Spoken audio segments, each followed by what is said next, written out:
Topic number 3 is securing listings. You'll hear the methods that Bob uses to get listings away from competitors. And instead of the classic listing presentation in this particular topic, you'll see how Bob establishes early rapport, how he builds his credibility, and how he establishes his points of difference. Now, he begins with a discussion of his pre-listing process and then talks about how he establishes his points of difference. He'll then take you through a little bit of his listing presentation.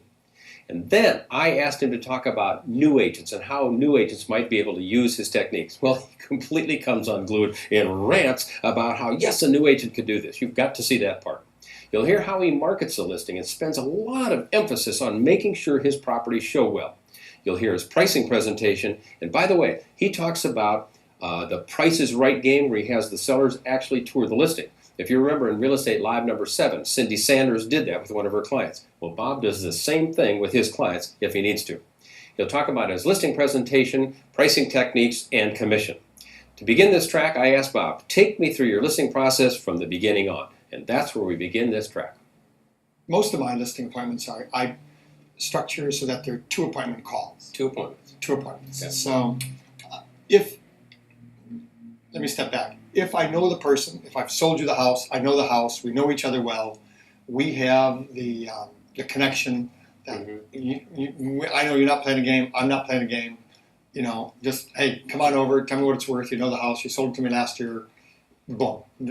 I could possibly do that in 1 call. Okay. But if you bought that house 2 or 3 years ago or more, and you did any remodeling, any alterations, any landscaping, anything to the house, I need to see it. Mm-hmm. So the very first thing that I'll do is I don't use a formal pre-listing package.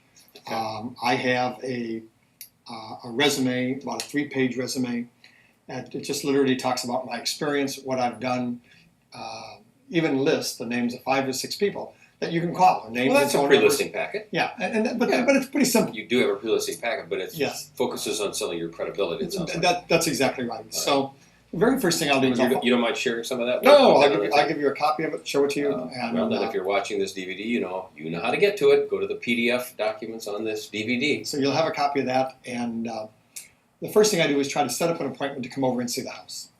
I just want to preview it. I want to look at it. I want to have you walk me through it. If I've never met you, it's a great time. And I tell people, David and Candace, Mr. and Mrs. Knox, you know, the first appointment, I'm just looking for a reason to come over here and take a peek at your house. Mm-hmm. See what you have, see what we're going to sell. You know, you meet me, I meet you, and we'll get a chance to see if we like each other. When I go over there, I'll give you, introduce myself, give you a business card. If I've never met you before, there is no doubt in my mind I'll be wearing a suit. Saturday, Sunday, it doesn't matter what day it is. Yep. I'll have a suit on. Okay. By that time, I will go there, I'll have a file. In that file will be my resume. In that file will be what we call a property profile in California. All the documents that have been recorded at the courthouse that tell me, how big is the house, if it's there, what liens you have on the house, when did you buy it, what did you pay for it, how do you hold title, is it in your name, do you own the house? I mean, I'll know all of that. Yep. So I walk in there, and I will, right before I walk into the front door, in my car, I'll open that file and I'll look at it. And I'll say, well, you bought the house in 1998, you paid $450,000 for it. I'll take a peek at it and see what the mortgages are against the house, and I'll remember that. And I remember that because sometime during the course of the discussion, even as they're walking me through the house, I'll be able to say, well, if my memory serves me correctly, Dave and Candace, you bought this home in 1998, you paid $450,000. Do you still just have the 2 mortgages on the house?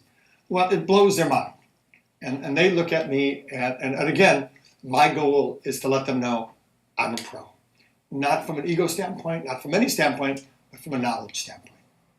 And they'll start laughing, and they'll say, well, what else do you know? And I'll say, well, I said, no. I said, any realtor could do this. And I'll make that statement, any realtor could do this, with the full intent that if they call somebody else, there's a strong likelihood that the other realtor won't do it. And so I'll begin to separate myself from the very first meeting. My goal is to separate myself and begin to create the distance between myself and my competition. I'll find out, what repairs did they do? What improvements did they do? Have they had any problems? Are there any disclosure items? Leaky roofs, leaky pipes, slab leaks, anything at all that I think, try to establish rapport. That's my goal. Establish rapport and see the home. Get them to like me. Then my number 2 goal is to set up a time to come back at a later time to be able to talk to them about a market analysis, show them the comps, what's on the market, what's been selling, and compare and contrast their home to other homes that are on the market. And if they ask you for a price opinion on this first I call, won't give it to them. Yeah. If they ask me for a price opinion, it's not going to happen. And I tell them that. You know, they start talking. I say, "Whoa, David Candace," I say, "No prices today." I said, "We're not going to talk about prices. We're not going to talk about commissions. All we're going to do is talk about seeing the house." and at what point would this become a one call and you would stay there and list it? Yeah. There would be no case that it would be the worst that would happen is if they would say, "You know, Bob, we have to list the house today." Then I would say, "Dave and Candace, it's 1 o'clock. I'll be back at 7 o'clock. Okay. I'll do my homework. I'll have my paperwork done. It'll be ready." Okay. In fact, Dave and Candace, let me just show you. I would open my file. Say, "Dave and Candace, I know that it sounds like you're ready to list your house. Let me just show you something. I am too." And I'll open it, and I will have the listing documents all typed out with the exception of price. They'll be typed for 120 days. They'll be ready. Everything will be typed in their names, exactly as they go title. I'll have my advisories, my disclosures. Everything will be done. And they will be impressed. But I'll just say, "David and Candace, I'm ready too.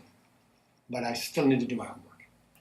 No one who's going to pay you 20, 30, 40, 50, 60, 70, 80, or 100 or 200,000, no one is not going to want you to do their homework. Yeah. Prior to that, prior to my returning, about the only thing that I'll probably do different that will set myself apart from most of my competition, all of my competition, is I will go into the market, use our MLS, and I will determine what homes I think are on the market that are in direct competition with theirs, the homes that are currently active. And I will go out and I will look at every one of those homes. Physically, Inside? personally. You I will do go inside? 7, 8 houses, takes me an hour and 20 minutes. $700,000, $800,000 house, you're talking $40,000, $50,000 in commission. You got to say, I got to put some time in it. So I will go out and spend an hour to an hour and 20 minutes. I will look at every one of the competing homes on the market. If it's 5, great. If it's 8, great. If it's 12, great. But I'll do that. Not only will I do that, but then I will pick up a copy of the colored brochure that the realtor put together from each of those houses. And I'll make comments on it. Carpet stinks, smells like pee, whatever. Great home, shows like a model, a 10 plus. Mm-hmm. I will have all of that. Then I'll take a map, and I'll make a map, and I'll have little dots where I looked at all the competition houses. And then what I do basically is just what a lot of people do, is I lay them all out on my desk. So one early in the morning at 6 o'clock, 6:30 in the morning, and I look at them, and I say to myself, if I were a buyer, what would I buy? What are the features? What are the benefits? Where would I buy? And I kind of take your house, and then I kind of put it where I think it fits in the segment. But I also have to fit it in that segment so that I can explain that to David and Candace when I go meet with them at 2 o'clock in the afternoon. But I will have seen every one of those houses. Not hearsay, not on the MLS, not on the computer. I will have seen it. Wow. Nobody does that. You're right. Nobody Nobody does that. Then I'll also have the last 4 or 5 sales. Well, the last 4 or 5 sales are important, but so is what a buyer is going to look at. So I'll take that information of the last 4 or 5 sales, couple it with what's on the market, and come up with what I call my little range of market value. But when I sit down with a seller, and I sit down with David Candace and say, "David Candace, let me show you first off what I think your competition is. Here's a little map showing you each one of these last 6 houses that I looked at. But here's copies of the 6 brochures on the 6 homes that we're competing with. Say, here's another home, and this is how the home, and I'll show it to them. And what do they say? A picture's worth 1,000 words. And David and Candace, let me just share with you, I went and looked at each one of these houses yesterday. And I know what the competition is. And if you've taken that one step further, you told me you'll take Let them me tell, to yes, the I house. will. David, I absolutely have shared that with That's you. my And Price is Right game. Let me tell you something. I have done that, and I offer to do that every time. I will tell Mr. or Mrs. Knox that in the next 24 to 48 hours, I'm going to go out to the marketplace and look at every home that's on the market that compares and contrasts with theirs, within their price range that I believe their home should be marketed. And if you'd like to go with me, I'll take you with me. And I'll tell you what, that is a great technique.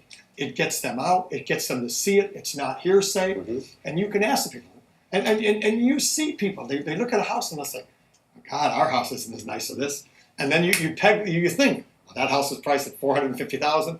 They don't think their house is as nice as this, so they must be $420,000. You can massage it right. By the time you're done looking at those 5 or 6 houses, you all know exactly what price the house should be. So it is the strongest technique that I know of for pricing houses. And if you get the right price and you do your homework, not only will the seller respect you, but you're showing them reality. It's not a game. It's not all the forms and look at my grid and look at this and look at that. You're showing them reality. You're showing them what is buyer Henry and Mary going to look at tomorrow. That transcends the CMA, doesn't Oh, and plus saves you so much paperwork. You don't have to type it all out. Just put them in your car, drive safely, don't hurt them. Game over. it? It works. Yeah. But it's reality. Mhm. When I walk into a listing appointment, I have one goal. Well, two goals. Get the listing. Yeah. But I want it at my price. You walk in the front door, they want to know price right away. Well, I won't tell them about price right away. I'll say, let's sit down, let's visit. Now, I don't have the listing signed before I give them the price or anything like that. Right. But I have a feeling after my first visit, at the beginning of my second visit, am I going to get this listing? Am I not going to get the listing? Am I going to give them all my data, give them my price, and they're going to go list their house with their second cousin twice removed? Yeah. And I just have done all the homework for them to make their life easy. Yeah. That happens once or twice a year. It doesn't happen. Are you getting the listing just on your reputation or on your marketing skills as you go? I'll answer that specifically. Am I getting my listing on my reputation? I think my reputation maybe got me the lead, got me in the door, but I never ever leave it to chance. Well, you said today at lunch that I asked you the question. I said, how many of your clients know who Bob Wolf is and what kind of volume you do? And you said, They don't know. none of them know They have that. no idea. That's fascinating. They have no idea. I don't tell them. All they know is I sell a lot of houses. I'm here at the office a lot, and they figure if I'm here at the office a lot, I must sell a lot of houses. Yeah. So that's okay. Sounds to me like you never pull the, do you know who I am? No, never. So you get the listings based on being a good realtor, Yes. being Oh, skillful, I did. and establishing your Yes. unique points of Yes. difference. Yes. Good. So that's. So you return. I said, David and Candace, I said, let me share with you what I'm going to do. I said, my job is, we have a common goal. Our common goal is to get the most amount of money in the least amount of time with the least amount of problems. And where do we get that? Probably CRS 101, 25 years ago. I use it Yeah. 32 years later. I'm still saying most amount of money, least amount of time, least amount of problems. Yeah, nothing new And there. I said, no, and that's what we want. So I go in there, and I think again, it's how you set the stage from the first time you meet them. Do you look like a pro? Do you look like you're doing it? Are you smart? Have you done your homework? Mhm. Do you know what they paid for it? Do you know when they paid for it? Do you know what they owe on it? Do you know when they took out the mortgage? Do you know what kind of mortgage it is? That's not rocket science stuff. But you go in there and do that, they automatically are making this assumption. They know you're good. They know I'm good, I think, when I walk in, because I look good. Okay. Because my car is clean. My suits are clean. I don't have a big tomato spot in the middle of my yellow tie. Mhm. They know that I look the part. Yeah. I look like a success. And so I think by the time I leave the house, I don't think when I walk out of the door, in anticipation of a second appointment, I don't think they're looking at me saying, God, I wonder how he's going to market our house. I think they look at me saying, I think that guy's a pro. He's good. I'm going to be anxious to see what he comes up with to sell our house for. And then what do you do? What is your marketing plan? Well, I will share with them what the number one part of our marketing plan. I'll let them know, even on day one sometimes. If it does come up, I'll let them know. I'll look you both in the eye and say, Dave and Candace, the most important thing that we can do from a standpoint of marketing, the most important thing we can do, it's not advertising, it's not dream homes, it's not this, it's not that, it's picking the right price. That's the most important thing we can do. I have a form that I use, and I've been counting houses since '04 in my marketplace. Mhm. And every day we count the number of homes on the market. So when I go into your home in Laguna Niguel, I can tell you that as of February 9th, there were 440 homes on the market in Laguna Niguel.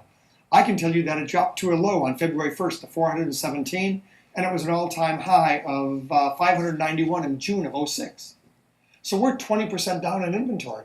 But I know these. When I walk in and I have forms I have statistics like this, and I know all about your house and the mortgage and the data, it just comes from me that, what other realtor has been counting houses in Laguna Niguel, Dana Point, Laguna Beach, Aliso Viejo since January of '04?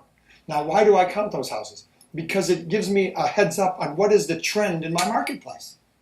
Am I going into a buyer's market? Am I going into a seller's market? Right now, I'm going into a buyer's market. Listings have been going up. You know, we were at, in December 29th, we had 420 homes on the market. Today we have 444. We got 5-6% more. So I got to be careful. When is price more important? Now. Then I'm going to be the new agent watching this video right now. Can a new agent do everything you just did? There's no reason in the world that a new agent can't go from out. the car to the dress to the knob to the. Let me answer it this way: can a new agent wear clean clothes? Can a new agent have a clean? Can a new agent have a clean car? You know, here I am. I make a fair amount of money, but right here, I got black shoe polish here, so I can keep my shoes clean. I got gum. I keep a stack of gum, so I have my breath smells okay. You know, can a new agent buy some gum? Can they buy some shoe polish? I don't know. You tell me. You know, I mean, that's reality. And so if I get ready for a listing appointment, I shine my own shoes. I put some of this liquid stuff on them. They come out clean. I mean, you know, can a new agent count the houses and say, this is where we were? Can a new agent go to his company and say, hey, tell me about our volume as an office? Can a new agent do that? Absolutely. But you can't sit there, and I don't think that you could sit there, David, and sell yourself short and say, I can't do this because I'm a new agent. Because I was a new agent too at one time.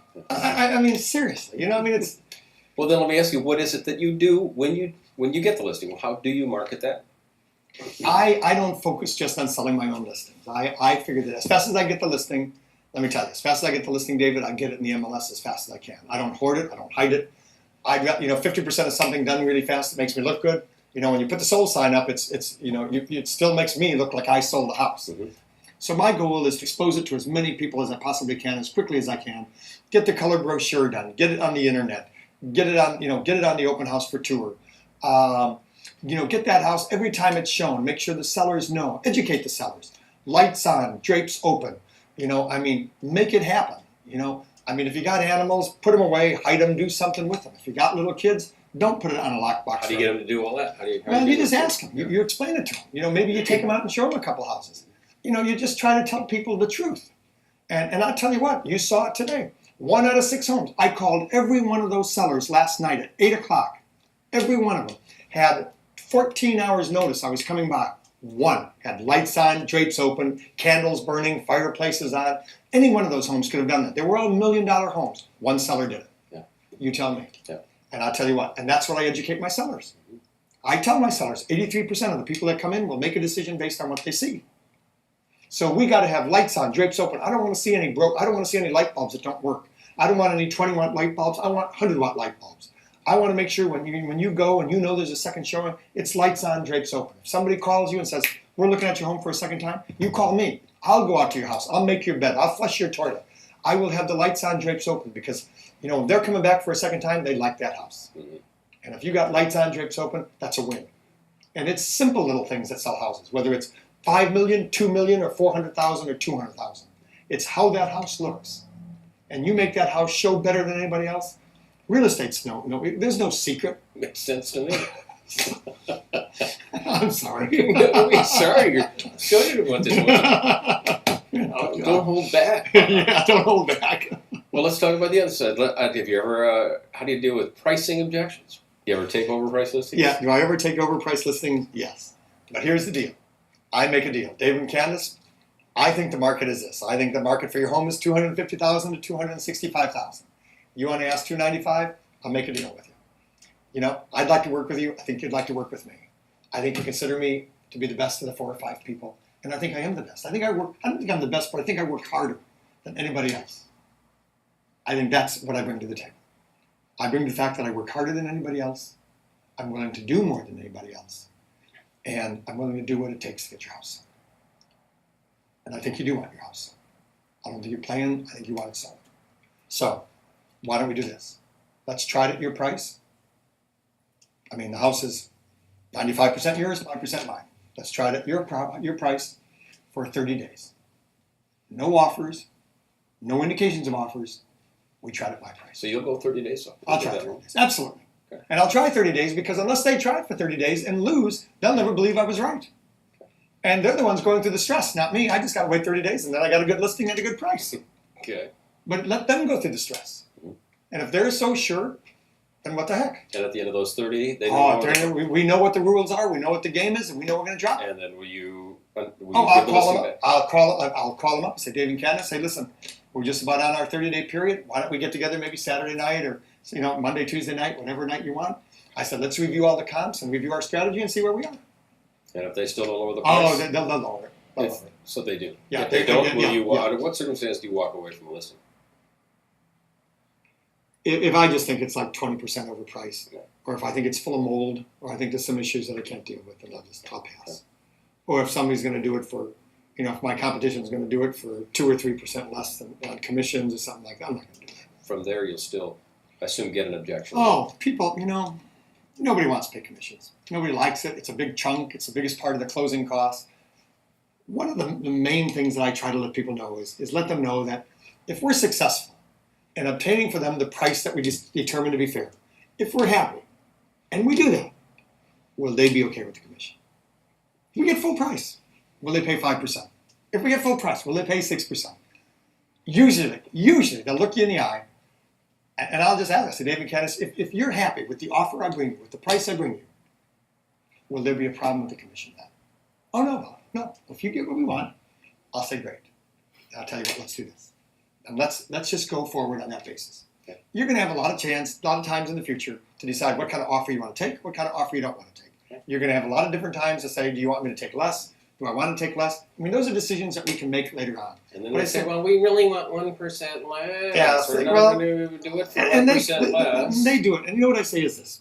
I learned this a long, long time ago. I should And they'll say, well, I should role play with you, Bob. We'd really like 1% less. We'd like 1% less. And the other guy and the other real estate company said that they would do it for 1%, just like this. Mhm. And I'll look, and I learned this. God, I don't know who I learned this from, but I'll look and say, Dave and Candace, look. You just told me that the other real estate company would do this deal for 1% less, like right now.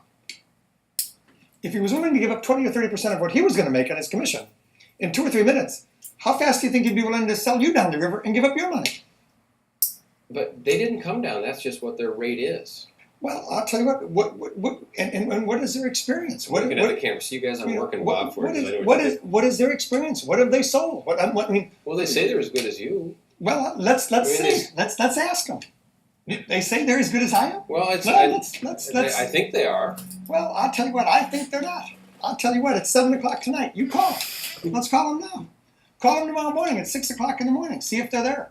Call them on Saturday. Call them on Sunday. 1%. 1% on $250,000 is $2,500, David and Candace. $2,500.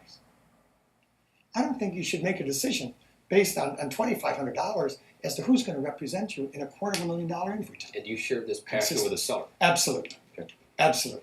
And Absolutely. they- That seller And then they knows. keep working. Did they That's- finally cave? They finally just say, I just say, listen, the day that you wake up and you don't think you get your money's worth, you call me. If you get an offer and we're 1% apart, or we're 0.5% apart, I said, I'll look you in the eye and tell you we'll make a deal. But I said, I don't want you to look me in the eye right now and ask me to give up all that money. So let's see what we get on the table. I think at the end of the day that if you do it with enthusiasm and humor and have fun, you're less confronting. And I think at the end of the day, like if I got your listing, you and Candace would say, let's just give him his money. I believe that. I hate to say it, but Yeah. or maybe say at least, this guy's going to work for us. So you answer the commission objection with value, points of difference, Absolutely, absolutely. and passion. Yes, and let them know that you have energy. Because just the energy that you share doesn't sense like you're going to cut. No, I'm usually not. Yeah. If let's be real. If it's a $3 million house and it's a 6% commission, and I'm the listing agent and I'm the selling agent, and I'm 1% apart from making a deal, would I give something? Probably. How many times would you say no? Do you pause? Do you ever do just the pause? Oh, the yeah, no? I'd probably flinch. I'd flinch a little bit. Yeah, and wait. Side down, shoulder. Yeah. But I'd flinch and have some, I'd wait. And I'd say, pardon me? I'd play.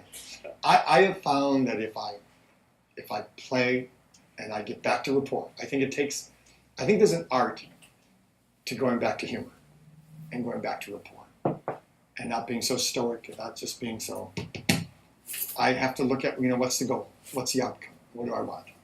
Is it helping me getting me there? And why am I doing it? And what's the benefit? I have to ask myself always, what's the benefit? But I also find that if you go back to humor and get them to smile, you get them to laugh, you get them to work with you, you got it made.